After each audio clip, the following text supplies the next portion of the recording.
Jerusalem నగరంలో ఉన్న గోల్గతా లేదా కల్వరి అనే ప్రదేశంలో యేసును సిలువవేశారు.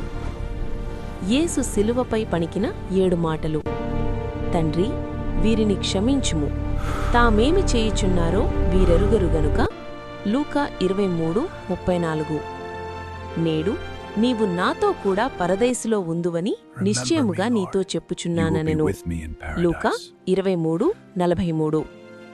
యేసు తన తల్లియు తాను ప్రేమించిన శిష్యుడును దగ్గర నిలుచుండుట చూచి, అమ్మా, ఇదిగో నీ కుమారుడు అని తన తల్లితో చెప్పెను.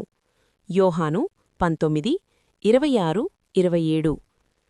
ఏలీ ఏలీ లామా సబక్తాని అని బిగ్గరగా కేకవేశెను. ఆ మాటకు, నా దేవా, నా దేవా, నన్నెందుకు చెయ్యి విడిచితివి అని అర్థము. మత్తయి 27:46. లేఖనం నెరవేరునట్లు నేను దప్పిగొనుచున్నాననెను. యోహాను 19:28. యేసు ఆ చిరక పుచ్చుకొని సమాప్తమైనదని చెప్పి తలవంచెను. యోహాను 19:30. తండ్రి, నీ చేతులకు నా ఆత్మను అప్పగించుకొనుచున్నాను. లూకా 23:46. మోరల్: యేసు చూపించినది క్షమించడం, ప్రేమ, త్యాగం. మనం కూడా ఇతరులను క్షమిస్తూ ప్రేమతో జీవించాలి.